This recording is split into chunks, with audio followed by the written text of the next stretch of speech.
There's only a few instances that you don't really use real food. Ice cream, for instance, is really hard to get with real ice cream, but you'll want to use real ice cream if, let's say, you're selling a pie and you want to have a nice, beautiful scoop of sexy, melty ice cream on top of it. This is Taste. I'm your host, Eliza Barbanel. Pearl Jones is a food stylist based in New York City. She spent over a decade making food look delicious in commercials, magazine editorials, cookbooks, and more. And she's also one of my close friends. I've obsessed over the contents of Pearl's food stylist kit and kitchen for years, and it's so fun to have her on the show to pull back the curtain on food styling as a career.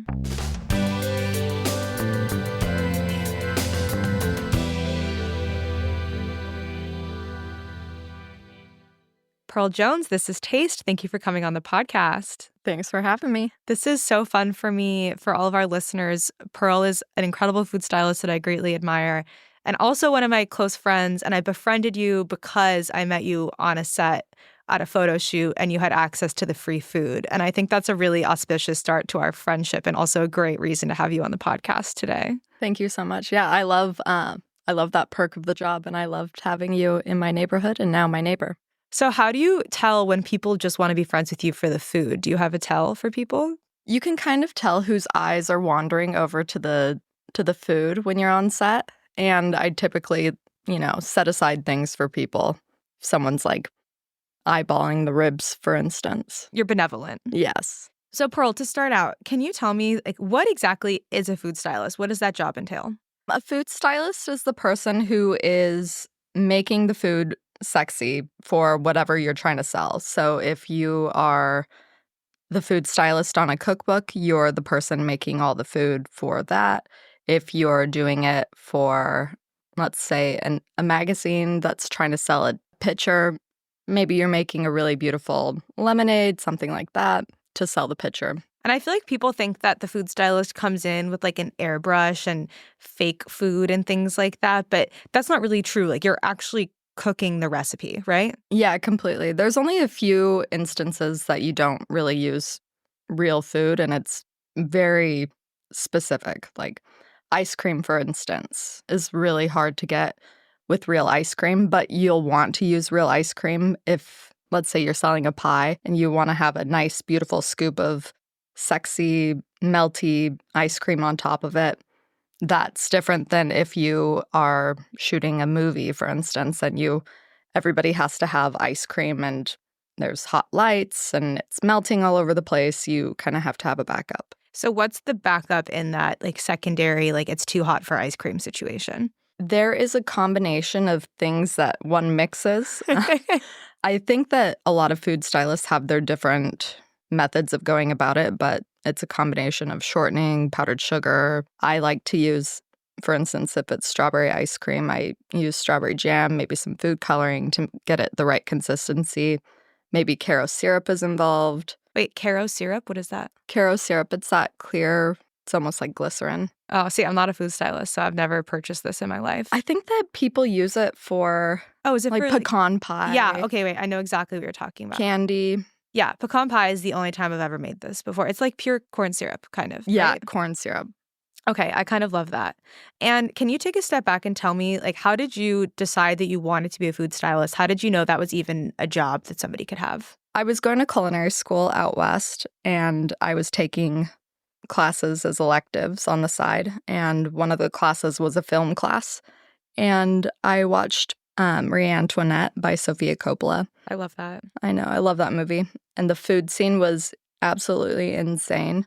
And at the time, I was kind of stressed about what I wanted to do in food. I knew how hard it is to work in a restaurant. And not that I don't work hard, but it's just exhausting. If you've ever worked in a restaurant, you know that you're on your feet all day. It's hard to be a woman in that industry.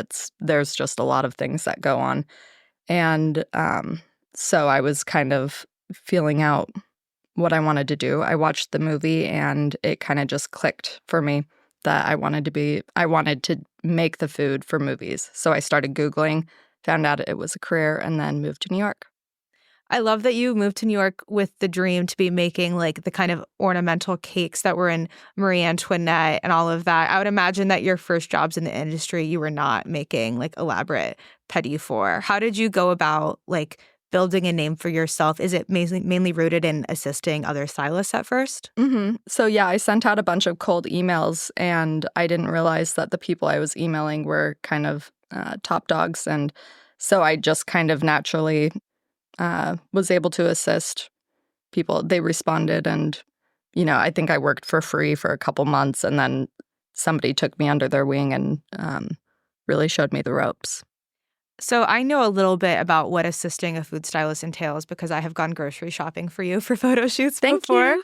which is normally me like at the Union Square Green Market texting you photos of tomatoes to see if they're beautiful enough to be used on set. But what else is kind of like the full life cycle of a job for you as a food stylist? Like what are all of the steps of the process? hmm So typically on a photo shoot, I'll just give you kind of something that I'm working on today.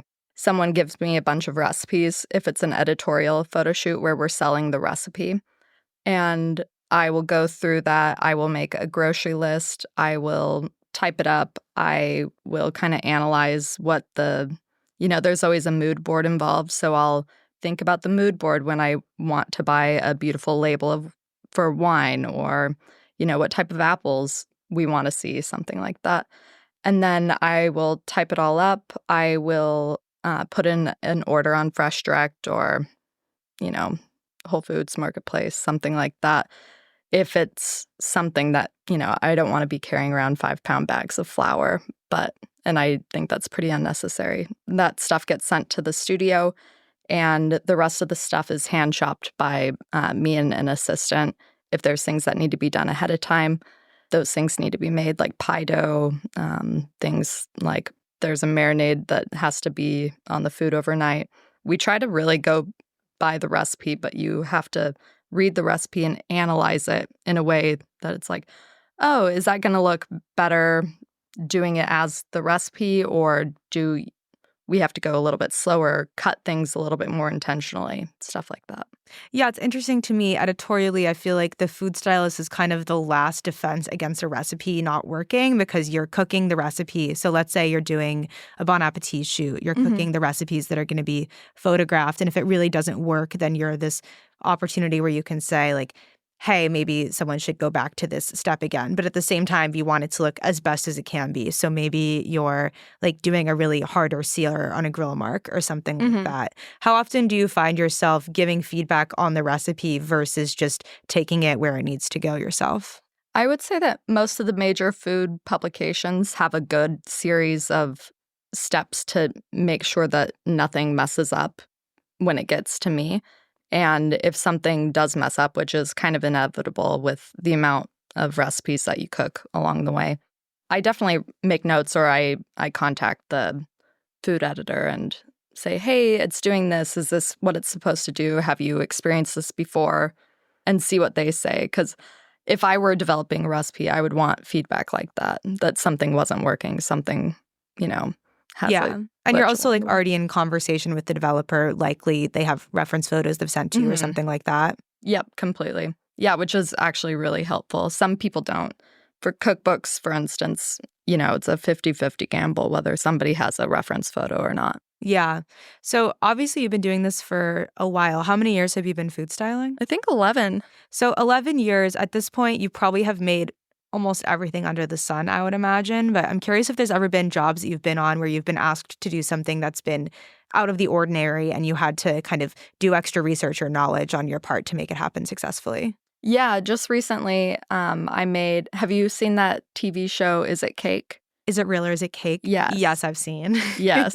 It's quite amazing. I normally don't watch food TV shows because I know how the sausage is made, and I just can't stand to watch them. Yeah. But someone asked me to make it, and so to do a little bit of research to see if I could actually do it. What did they want you to make out of cake? A sweet potato.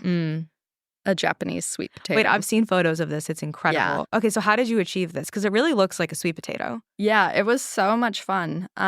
So instead of spending all the time on making the cake, I went out and I bought loaf cake and like pound cake, cut it in the general shape of a sweet potato. And because I had several of them, I got different types of sweet potato shapes from it and then covered it in frosting. And then there was, I think it's called modeling chocolate. Mm-hmm. Rolled it out, folded it over, trimmed it, and then took a tool that I think it's normally used. I just went to Blick and I bought a bunch of stuff. There was a little tool where you can go in the creases of something. I don't know what it's for. I'm trying to remember. Maybe like clay or bookmaking or something. It probably was for clay, like a sculpting tool. Mm-hmm. And I went through and just made little creases. I also had an assistant helping me, which was very convenient. And also, shout out to Kayla for that. And then I bought an airbrush, bought some airbrush paint, and then went through with the airbrush and then powder so that it looked natural. And then there were little hairs that are in like little roots that come out of the sweet potato. And I plucked those directly from the sweet potato and then I included them on the sweet potato. You know, when I saw a photo of this, I think it was the hair-like roots on the sweet potato that I found to be the most transfixing because I felt like that was such a tiny level of detail that you would only include if you've spent a lot of time around sweet potatoes, which you obviously have. But I love that you actually like did surgery on the sweet potato and moved them over. I feel like that's really cute to think about in that kind of way. Yeah, the best part about foods, not the best part, but one of the amazing parts about food styling is it doesn't actually have to be edible. So I think that in the TV show Is It Cake, where people are actually eating it, like you wouldn't want to have a sweet potato hair and they might make that out of candy, something like that. But for my purpose, it doesn't really matter if somebody can eat it. Yeah, what was the final result? You were making like a social video where they cut into the sweet potato? And yeah, they were making a social video and they, had a bunch of them lined up and cut into them and it was really fun. Yeah. So you alluded to some tools you were working with before. Mm-hmm. I think one of my favorite parts about being on set is getting to look into like a food stylist or a prop stylist's kit. There's something about like a well-stocked kit that makes me feel like everything is going to be all right in the shoot and maybe in the world at large. I'm curious if you could walk me through some of like the most core elements of what's in your kit. Completely. So I have a huge toolbox and then I also have a set tray. In the toolbox, I have things that, my knife roll, I have mandolin, I have, drawers of tweezers and spoons and Q-tips and wax, modeling gel. I have, what else? Scissors are very important. Joist Yeah, do you have the chens. joist chen? Yeah. Why are these scissors the scissors that every stylist has? Because I do think they're universal. Because that's what my predecessors had, to be honest. I'm like, they work. They're great. And they're pretty cheap, They're very sharp. They're very sharp. They're small. You get them in a yellow and they're yours when you stumble into the prop section and they have the yellow joist chens and you ask them if they're yours. Yeah. But also like what do you use the scissors for? For the scissors, I use them all the time. Let's say that you're this is kind of a weird thing to think about, but if I'm making a steak and there's like a little piece of fat that's hanging off in a weird way, I might snip it. Talking about food, shrimp, peeling the shrimp and, curving the front so it's not just a bunch of gross dangly bits. Wait, what do you mean curving the front? Where the head of the shrimp is? Yeah. When you buy shrimp with the peel on them, there's all that, like wherever the head connected to the body. Yeah. It normally isn't cute. And so as a food stylist, I think about that and I trim it up so that it's like a natural curve instead of like a straight line or just dangly. I love that. Those are like the tiny details that I hear stylists talk about that I feel like only other food people know to look for. But for you, if you saw a shrimp that wasn't cut like that, would that bother you? Or would it seem somehow off? I try turning that part. I try turning the judgment off. I don't want to ever look at somebody else's photo and think that's not done well. I will look at a photo and be like, wow, that's beautiful. But I reserve judgment. I don't like doing that. Okay, that's very big of you. I'm sorry for trying to nudge you down that path. No. You also, I feel like I see a lot of stylists that use scissors to trim herbs really quickly over a dish, which I think is a cool technique. I feel Mhm. like scissors are kind of an underused home cooking tool. Yeah, yeah, I love scissors. They're great. Are there any other elements of your kit that you would suggest maybe a home cook get and use just to make their lives easier? I love a coon spoon, like a nice big spoon for plating, and dolloping and swirling, everything like that. That's probably the most used tool in my toolkit is a good spoon. And the Coon spoon is like a specific brand of spoon. What's so good about that one? I just like the depth of the spoon. I like the size of the spoon. It's kind of the perfect spoon. The Yeah. perfect spoon. Is that, do you think, the most used thing in your kit? The spoons, tweezers, to pick things out. Let's say you accidentally sprinkled, chopped parsley over something, and then you look at the photo and they're like, oh, it wasn't chopped parsley, it was chopped chives. Having to pick that off is sometimes it's painful, but it's easier than replating sometimes if everything else is perfect. The other food item or food tool that I see stylists use that I want to get for myself is the Hulken bags that everyone uses to carry things around. Could you explain like what a Hulken bag is to somebody who's never seen someone using them on the subway before, maybe? Yeah, Holcomb bag. Well, the ones that I have are these black shiny bags with wheels on the bottom and handles on both sides and the front where you can drag it. You literally can drag it anywhere and it kind of can spin. I mean, I use mine for laundry sometimes when I take it out of the building. I saw someone using one at the airport recently, like a mom who was transporting all of her family's stuff from the gate to where they were going, and it was all in the big Hulken bag. And I gasped out loud because I'd never seen one in the real world before. And she unprompted turned around and she was like, "This is my bag. It's so amazing." Like, she was Wow, evangelizing on it. I love it. I know. I prefer the medium-sized ones to the large ones. I Why? Because I overfill the large ones. And they just, the smaller one, they're a little bit more manageable, especially when you drag them down the road. Yeah, I feel like an underrated part of the job, or maybe it's not underrated, but I think a part of the job that people don't often think about is how much schlepping is involved. Like, I feel like that's actually one of the biggest things you probably have to do is just move things around. Oh, completely. Yeah, it's a lot of schlepping, but it gives you some good arm muscles. Yeah, how is your Uber rating? It must be Oh dicey. gosh, it's probably I say it's probably I think it's like 4.8 Oh, that's something. great. Yeah, not too bad. But That's awesome. I also have my own car and it's so much easier and a little bit cheaper to just take my car and to find a parking garage. My friend Liz, who's a prop stylist, has like an Instagram series called Uber Drivers Hate Her. And it's just photos of her in the back of a car with like a giant plastic shell Oh or yeah. like these kind of giant things that she's schlepping around the city that I think is like the least glamorous part of what ostensibly is a very glamorous job. Yeah, people always think it's like very, very glamorous. To I guess we're in the photo world, so it kind of is in one way. But I'm also cooking. Sometimes I'm over a grill all day and sweating, and a lot of it's not nice, but a lot of it's very fun. And So for a food stylist, I feel like the commercial gigs are maybe where like a lot of money is being made. Are the cookbook jobs kind of like a prized job to have? cookbooks are great for a couple different reasons. It's a solid chunk of time that's booked, which is nice as a freelancer. It's also great promotionally. If you do someone big's book, then it's nice having your name associated with it.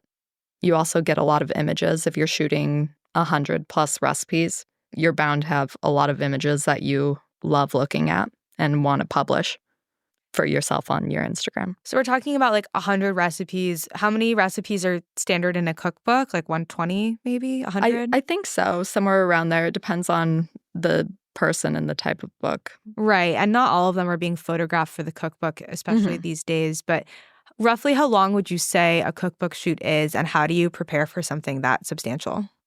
Yeah, I would say in general, the cookbooks that I've worked on are about 2 weeks long. And sometimes those are separated seasonally, which is kind of nice and also kind of a pain. When you say separated seasonally, like they'll do a week-long shoot in the summer when there's good Mhm. produce and then another one in the winter or something? Yep, completely. Yeah, I'm sure that it's a lot of people don't think about when they book their cookbook. If you're wanting to shoot in November and you're asking for a bunch of heirloom tomatoes, it's going to be a hard ask. Yeah, what do you do in those contexts? Do you have like a secret heirloom tomato dealer? Oh man, I ask the internet, ask my other food stylist friends. I, search all the places that one can. I actually have a grocery store that weirdly has out of season fruit, and it's not like a high-end grocery store. It's just a basic What store? City Acres. Have you ever been there? Oh, yeah, it's right by the bridge, the Williamsburg Bridge. Yeah, I love it. And all of the like Hasidic families shop there. It's kind of like their grocery store. Yeah, I think it's much better than going to Whole Foods. It's just, empty. Yeah, I feel like it must be interesting to be a food stylist sourcing in New York because if you can find anything, it could probably be found here, but then seasonality is a component. Are there any like white whale items or items that were like you had to go to great lengths to track down that come to mind? Just the other day, I had to ask our friend Tanya to order me on Baldur some arugula, some mature arugula, because nowadays all you can get in a grocery store is just baby arugula. I'm trying to picture what mature arugula even looks like. Maybe I've never had it before. You probably have. It's instead of it being like super tiny and frilly, it kind of is more elongated. And what kind of job was it that you needed that for? It was for a New York Times opinion piece. So the Times was very bullish on it being mature arugula. No, that was my own. That was my own, desire. You just thought it would look better in the shot? Yeah, just with the idea of what we were shooting, it seemed like it would be nice. Well, I feel like having access to someone with a Baldur account is a good hack for that. The other thing is probably just going to the wide variety of ethnic grocery stores that we have around the city. I feel like there's so many different things that can be found. Yeah, I love all the Latin markets in like Williamsburg, East Williamsburg. I also love Essex Market. It's kind of a great one-stop shop where you can go around to the different vendors. Do you feel like some of the vendors at the Green Market maybe like know you by now and know that you're a food person shopping? Because there's that whole dynamic in the mix. I kind of feel like I black out when I go to the market when I'm on a job. I wish that I could go for pleasure more than I actually do. But normally I'm like very like single focused on what I need. Like if I'm looking for the perfect peach, I'll truly just narrow in on the peaches and kind of bypass everything else that's beautiful, which is unfortunate. So I'm curious about like the dynamics on set for something like a cookbook. Mm-hmm. I feel like there's probably a couple different ways you can be organizing what's being shot when. Like from your perspective, it's probably things that take like the cooking times work out or something. And then for the stylists, the prop stylist, maybe it's about like turning things over that way. So how do you kind of like collaboratively decide the order in which things are going to be shot on a cookbook? Typically it's all a timing thing. If let's say that I'm making a bread that needs time to rise, I will probably want to get that started at the very beginning, but that means that we won't shoot it maybe until the afternoon. And with a cookbook, if it's not a tested recipe, maybe it didn't work out and maybe you have to redo it. So you have to kind of plan around a little bit of, have a few flexible, shorter recipes that you could throw in just in case something messes up. So is it really on you? Are you the person that's going to the team and saying, we're going to shoot 8 recipes today. These are the 8 that I think will work well in terms of timing? I think for the most part, with the crew, you want it to be a collaborative effort. If the photographer knows the angle that something needs to be shot and it's going to mess them up and take a lot of time to reset, you'll want to know that ahead of time. But in general, people do look to me on a cookbook. What if we have a bunch of fish that I ordered at the very beginning of the shoot? We don't want to shoot that on the last day when the whole place is going to smell like rotting fish. Yeah, that sounds pretty gnarly. It does sound pretty gnarly. Want to avoid that at all costs. Do you approach a shoot differently when it's a commercial shoot? Like I know you were doing one for Dave & Buster's, for example, where like you're making things that are like on the table, but there's actors and there's other things going on. And it's not like the cookbook shoot where the food is like the main character. Do you like interact with people differently? Do you have like less say in terms of how everything is going to go down? For the most part, the shoots that I like working on are ones that feel very collaborative. with that being said, even though the food isn't the forefront, maybe you're still selling the food.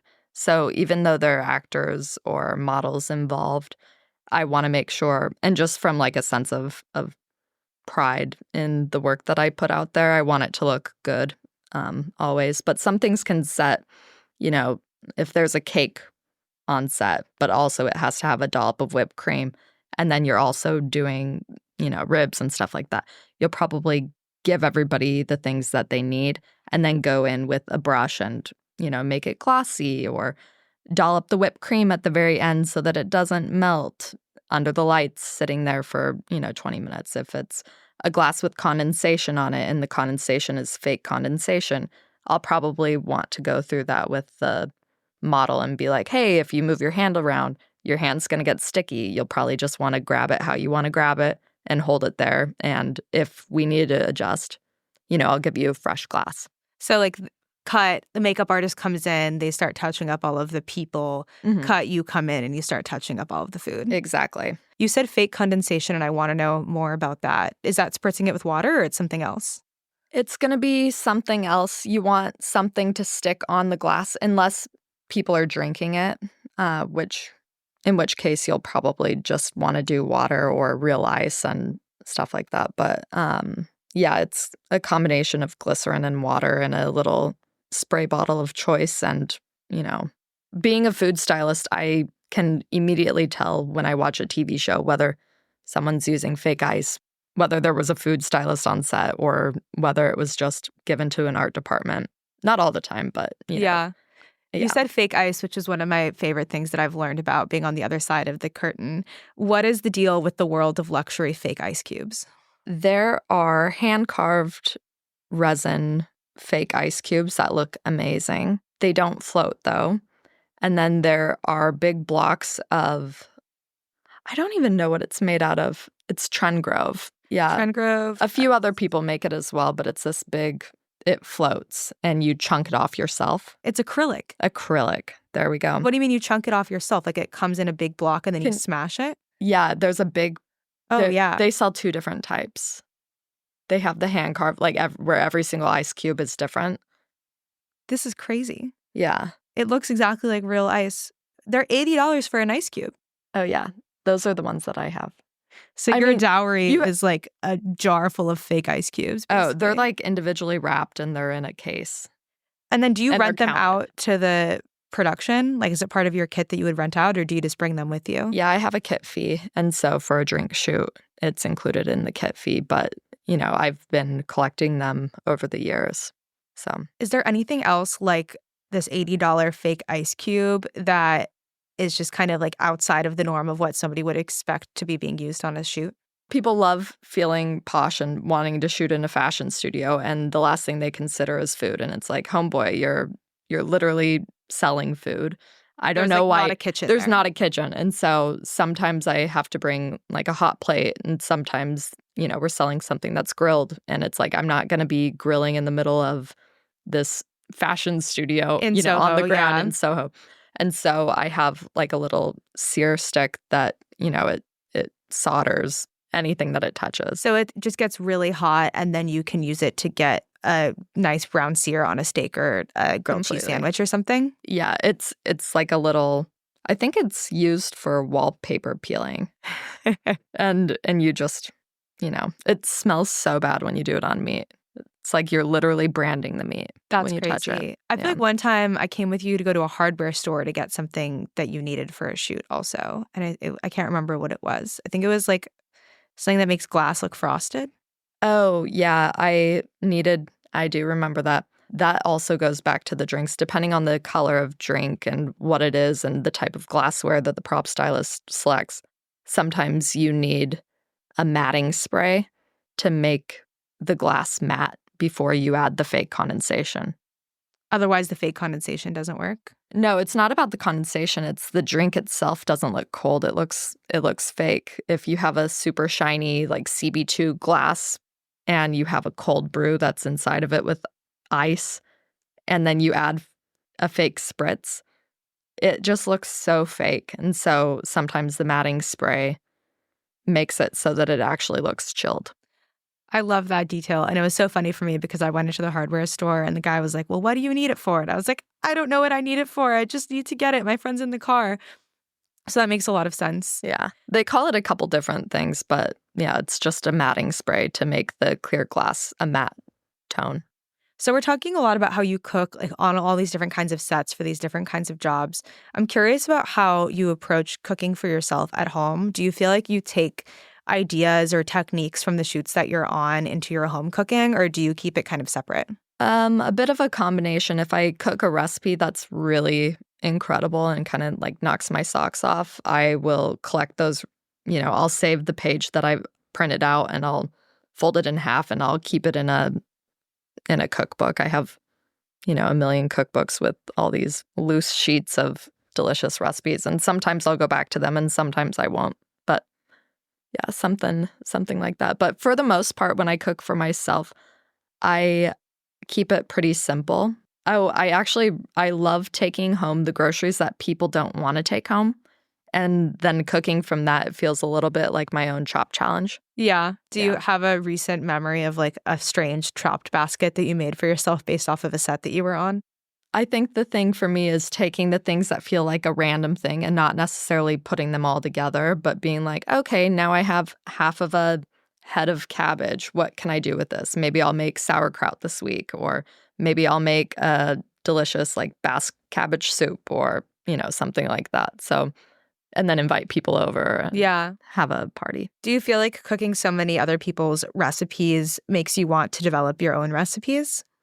I have developed recipes a lot of the times for, let's say that it's a liquor company and they want to have some beautiful cocktails and they don't know exactly what they want, or like, oh, this one needs to be in a coupe, this one needs to be in this. And then I show up and I provide a beautiful looking drink for whatever the shoot is. Sometimes they'll go back and ask me, oh, like, can you, for an additional fee, do you want to develop a recipe? And that's always something that I enjoy doing. Would you ever want to do a cookbook one day? Yeah, I've been collecting recipes for a small little cookbook. I think that would be a fun thing to do in the future. Does it have like a theme or a concept behind it? Yeah, probably more design heavy. The things that I naturally like choose to have in my life, like I feel like it has a certain essence to it, has a vibe, and so it would have to be a right fit when it coming to think about who to publish it. Yeah, I'm picturing this almost like an entertaining book in the style that used to be very popular in the 80s that have different menus for occasions or things behind them. And you're talking about what to make, but also how to set the table or these kind of other components. Is that what you're thinking about? I'm thinking, it's a good question. Have you ever seen, it's one of my favorite cookbooks, Dinner at the Long Table? Yeah, the Marlowe and Sons cookbook. Yeah. I love that cookbook. It's such a great cookbook, and it's kind of the way that I think about cooking as well when I have people over at my house, and it's like one of my greatest joys to think about a theme, think about the things that will fit the vibe and the energy of what I want, whether that means literally having a Basque night where I think about all like delicious food that would work together and playing cards and having a drink, maybe having a smoke. Yeah. All those things. All in the cookbook. All in the cookbook. So I guess before we get into our rapid fire to close, I'm curious if someone is listening to this and they think food styling is interesting as a career and they want to kind of dip their toes in or learn more about it, what advice you might have? Assist. I would also advise to have a cooking job, to go to a restaurant, get some work underneath your belt. It seems very glamorous, but you actually need to know how to cook, how to cut things, how to shop. They can be learned on like while assisting, but you definitely have to have some chops beforehand. Right. Like as the person who hires the assistants, you would rather hire somebody who already knows how to make a good steak or how to fold a dumpling or whatever, so that you don't have to be teaching all of that on set. You definitely have to go over things as a stylist with your assistant, but if they don't know the basics on how to cook, it's impossible. A good assistant is key. Okay, so to close, I want to play a little taste check. So I'm going to give you a category and you just tell me the first answer that comes into your head, okay? Favorite cookbook? Dinner at the Long Table. Favorite baking book? My friend Sam Setavarana, she has a delicious book with delicious flavors. It's like her second cookbook. Yeah, I love all of her books. Yeah. The most challenging type of dish to style. Probably something intrinsically ugly, like casserole or meatloaf. Yeah, what do you do? Like put some parsley on top of that? You pray there's a good prop stylist. Your go-to item to order in the pastry case at a bakery. I would say a fruit galette. Your go-to ice cream flavor. Mint chip. Something that you will never make from scratch. Puff pastry. Your favorite restaurant in New York. Favorite restaurant, Le Crocodile. Your favorite grocery store in New York. I actually love Eataly. Yeah, it's mainly for the produce. I mainly go for the produce. Yeah, I do feel like the produce at Eataly. Also, people have told me that the beauty section, do they have a beauty section? Oh, they have like a home goods section. I've heard that they have like surprisingly good deals there. So maybe on your next trip. Yeah, I'll check it out. Okay, a restaurant that's not in your neighborhood that you wish could magically be your neighborhood restaurant. Clamato in Paris. Okay, tell me more. I haven't been there. You haven't been there? Oh, it's incredible. Seafood is involved, rotating menu, delicious. Every time I go, it's like how I can't really describe it because every time I go, there's a new menu, but alcohol's involved. I'm teleporting Seafood's involved. To New York. Yes. Okay, fictional food scene that you wish you could eat. I would say to go to the ramen shop in Tampopo, followed by the egg yolk scene in Tampopo. Oh my God. 1-2 punch. 1-2 punch. Pearl, thank you so much for coming on the show and talking about food styling with me. It's been so much fun. Yeah, thanks for having me. This is Taste is hosted by Matt Rodbard and me, Eliza Abarbanel. The show is produced by Shalia Harris and Pat Stango and edited by Clayton Gumbert. Theme music by Steve Rydell. Visit Taste online at tastecooking.com and make sure to subscribe to our newsletter for updates on all cool things happening.